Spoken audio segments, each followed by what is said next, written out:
नमस्कार दोस्तों, स्वागत है आपका हमारे यूट्यूब चैनल जेके एकेडमी इंडिया पर।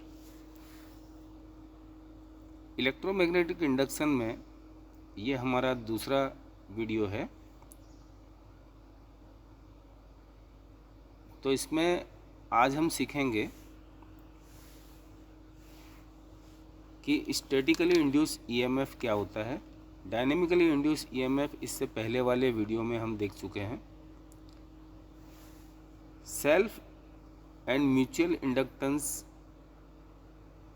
सीरीज एंड पैरेलल इंडक्टेंस और coefficient of coupling.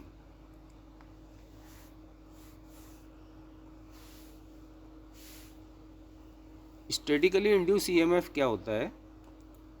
When a coil and magnetic field system both are stationary, but the magnetic field linking with the coil changes।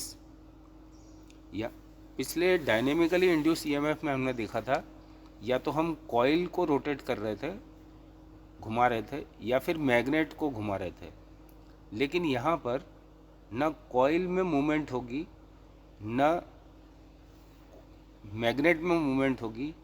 इसमें जो करंट फ्लो हो रहा है coil में, सिर्फ वो करंट चेंज होगा, बाकी सब कुछ स्टेशनरी रहेगा। चेंज क्या होगा? जो फील्ड, जो फ्लक्स, मैग्नेटिक फील्ड जो इसमें डेवलप हुआ है करंट के द्वारा, उस फील्ड में चेंजेस होंगे। सो द ईएमएफ दस induce in the coil is called statically induced EMF। statically induced EMF दो तरह के होते हैं, एक है सेल्फ इंड्यूस EMF और दूसरा है म्यूचुअली इंड्यूस EMF। ये जो फिगर दिखाई है, इसमें हम सेल्फ इंड्यूस EMF को समझेंगे। The EMF induced in a coil due to change of flux produced by it linking with its own turns, खुद की ही वाइंडिंग के साथ जब वो लिंक होता है, कॉल्ड सेल्फ इंड्यूस ईएमएफ। अब ये जो इंड्यूस ईएमएफ है, इसकी डायरेक्शन क्या होगी? The direction of this induce EMF is such that it opposes the cause which produces it as per the Lenz law, जो हमने पिछले वीडियो में देखा था। That is change of current in the coil. अब जो ये इंड्यूस ईएमएफ इसमें डेवलप हुआ, सेल्फ इंड्यूस ईएमएफ, वो सेल्फ इंड्यूस ईएमएफ किसके कारण है? ये जो करंट फ्लो हो रहा है आई के कारण। तो जो ईएमएफ है, वो EMF is proportional to D I by D T, change in current with respect to time. And ये हो जाएगा E equals to L D I by D T. L जो है ये कांस्टेंट है, इसको प्रोपोर्शनलिटी कांस्टेंट भी कहते हैं और इसको सेल्फ इंडक्टेंस भी कहते हैं, इसको कोएफिशिएंट ऑफ सेल्फ इंडक्टेंस भी कहते हैं, और इसको इस कॉइल का इंडक्टेंस भी कहते हैं। तो ये हो गया self inductance of A coil.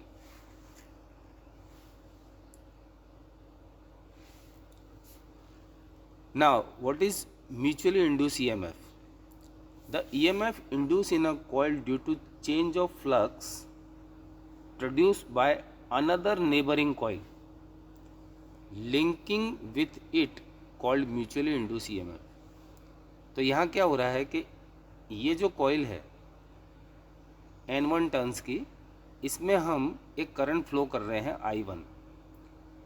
इसकी वजह से जो मैग्नेटिक फील्ड डेवलप होता है, वो मैग्नेटिक फील्ड इस दूसरी कॉइल के साथ में इंटरेक्ट करता है जिसके टर्न्स हैं N2, और इसमें जो भी चेंजेस आते हैं rate of change of flux की वजह से, इसमें इंड्यूस ईएमएफ होता है जो एक गैल्वेनोमीटर में डिफ्लेक्ट करेगा। Since the rate of change of flux linking with coil B, ये कॉइल बी है, ये कॉइल ए है, linking with coil B depends upon the rate of change of current in coil A। अब ये जो EMF induce हुआ इसमें, ये किसके प्रोपोर्शनेट होगा? I1 के। बट ये फिर से I1 के विथ रिस्पेक्ट टू टाइम होगा, I1/dt।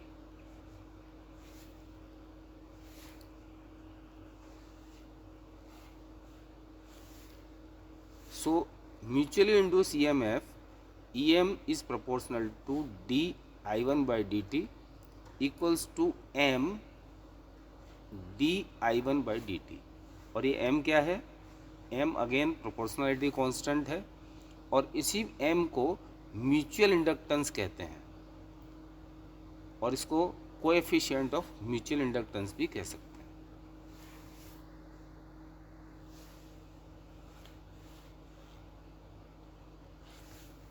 Now, coefficient of coupling. When a current flows in one coil, it produces flux phi1. The whole of the flux may not be linking with the other coil coupled to it.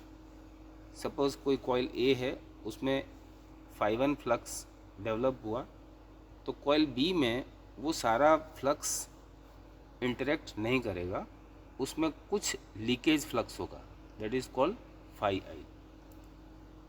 और इसी को denote करते हैं fraction के से, और इस के को कहते हैं coefficient of coupling. So the fraction of magnetic flux produced by the current in one coil that links with other is known as the coefficient of coupling.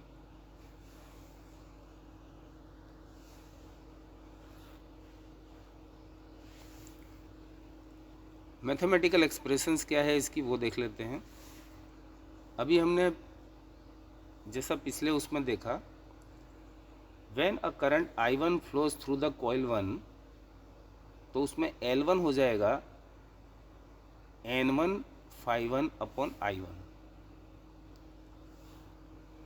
N is the number of turns of this coil, coil A, और इस coil की वजह से जो इसमें induce EMF develop हुआ, वो induce EMF का M जो हो जाएगा इसके number of turns, coil number 2 के N2, और जो फ्लक्स इसमें लिंक हो रहा है phi12, टोटल फ्लक्स नहीं, total flux produced by the coil phi1 and linking flux with coil B is phi12 because of current I1।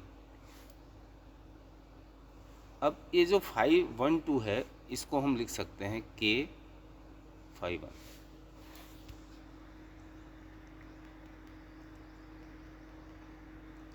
Now coil 2 में suppose current I2 flow होगा, और उसमें यदि फ्लक्स phi2 जनरेट होता है, तो उसका L2 होगा N2 phi2 upon I2।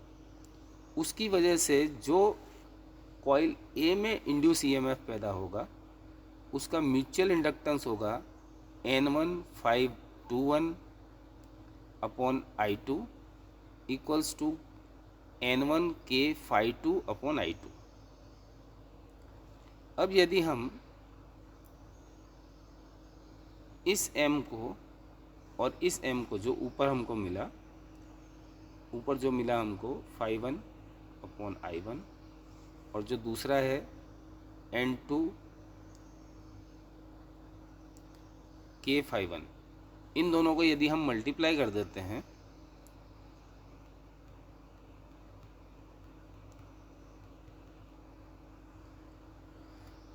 N2 K phi1 I1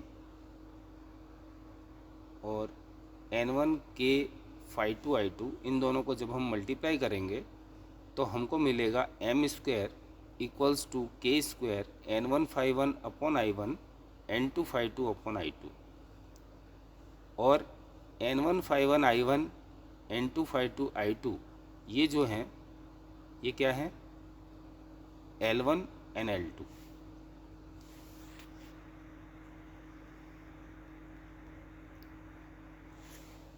तो इस पे यदि हम m निकालें तो m होगा, दोनों साइड अंडर रूट लेने पे m equals to K under root L1 upon L2, और उस पर से यदि हम k निकालें तो k मिलता है m upon L1 L2।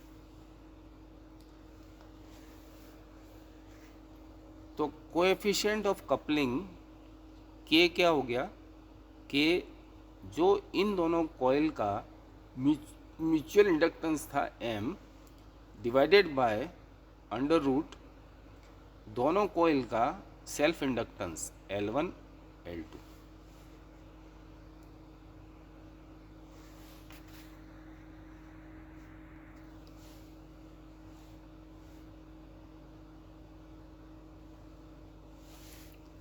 Now inductance in series and parallel. अब इसको यदि हम पूरा पढ़ने जाएंगे तो बहुत टाइम लगेगा।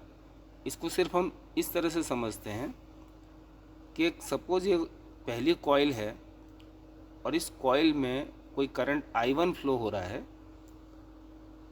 और वही करंट आगे जाकर दूसरी कॉइल में से भी पास होता है, तो दोनों की डायरेक्शन सेम है, इसलिए जो फ्लक्स प्रोड्यूस हुआ दोनों कॉइल में उसकी डायरेक्शन भी सेम हो गई। और इन दोनों के बीच में जो म्यूचुअल इंडक्टेंस है वो है M। तो टोटल इंडक्टेंस जो होगा इसका वो हो जाएगा L1 plus M plus L2 plus M equals to L1 plus L2 plus 2M। ये तब है जब दोनों कॉइल में करंट की डायरेक्शन सेम है और प्रोडक्शन ऑफ फ्लक्स की भी डायरेक्शन सेम है।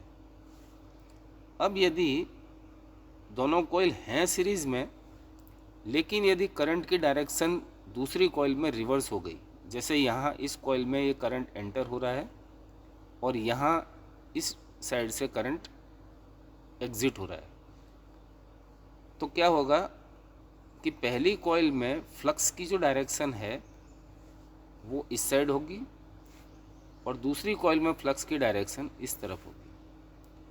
अब ये क्या हो गया, ये फ्लक्स एक दूसरे के अपोजिट डायरेक्शन में है।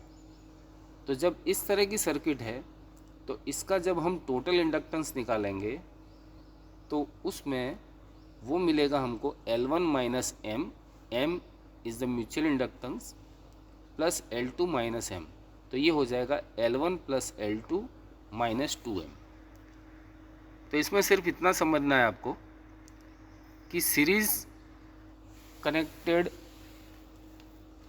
कॉइल में यदि करंट की डायरेक्शन सेम है और प्रोड्यूस फ्लक्स की डायरेक्शन भी सेम है, तो उसका टोटल इंडक्टेंस हो जाता है L1 plus L2 plus 2M। और यदि उसमें करंट और फ्लक्स की डायरेक्शन अपोजिट है तो वो हो जाता है L1 plus L2 minus 2M।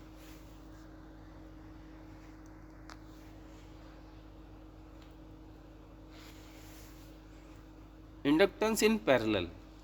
अब पैरेलल में भी दो कॉइल हैं, यहाँ से करंट I फ्लो होता है और उस करंट की डायरेक्शन दोनों कॉइल में सेम है, इसी डायरेक्शन में है, लेफ़्ट टू राइट। उसमें कॉइल 1 में फ्लक्स प्रोड्यूस हुआ φ1 और कॉइल 2 में फ्लक्स प्रोड्यूस हुआ φ2। इसका इंडक्टेंस है L1 और इसका इंडक्टेंस है L2। तो इसका टोटल इंडक्टेंस जो है वो हो जाएगा L1 L2 minus M square upon L1 plus L2 minus 2M। Okay, I think ये आपको समझ में आ गया होगा। लेकिन जब हम देखते हैं कि करंट की डायरेक्शन दूसरी कॉइल में रिवर्स है, दोनों हैं कॉइल पैरेलल में, ऊपर वाली कॉइल में फ्लक्स का डायरेक्शन ये है और नीचे वाली कॉइल में फ्लक्स का डायरेक्शन ये है, बिकॉज करंट जो है वो इस कॉइल में यहाँ से एंटर हो रहा है और इस कॉइल में यहाँ से एग्जिट हो रहा है। ठीक, तो दोनों कॉइल की पोजीशन अलग अलग है। इस केस में जो टोटल इंडक्टेंस हमको मिलेगा वो मिलेगा L1 L2 minus M square divided by L1 plus L2 plus 2M। अब यहाँ पे गौर करने वाली बात यह है कि सीरीज़ में ये कब आता है L1 plus L2 minus 2m, जब डायरेक्शन अपोजिट होती है। और यदि सेम डायरेक्शन है तो सीरीज इंडक्टेंस हो जाता है L1 plus L2 plus 2m।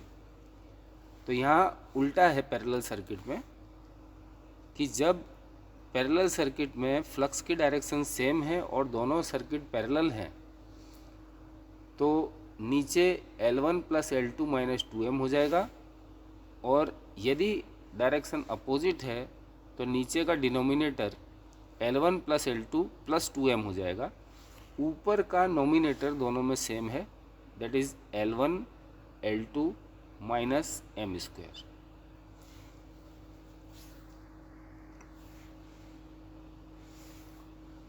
Now, energy is stored in a magnetic field. When some electrical energy is supplied to a coil, it is spent in two ways. जब हम किसी भी coil में current pass करते हैं तो उसमें दो तरह से लॉस होता है इलेक्ट्रिकल एनर्जी का। एक, उसका जो खुद का इंटरनल रेजिस्टेंस होता है उसमें लॉस होता है I स्क्वायर R की वजह से।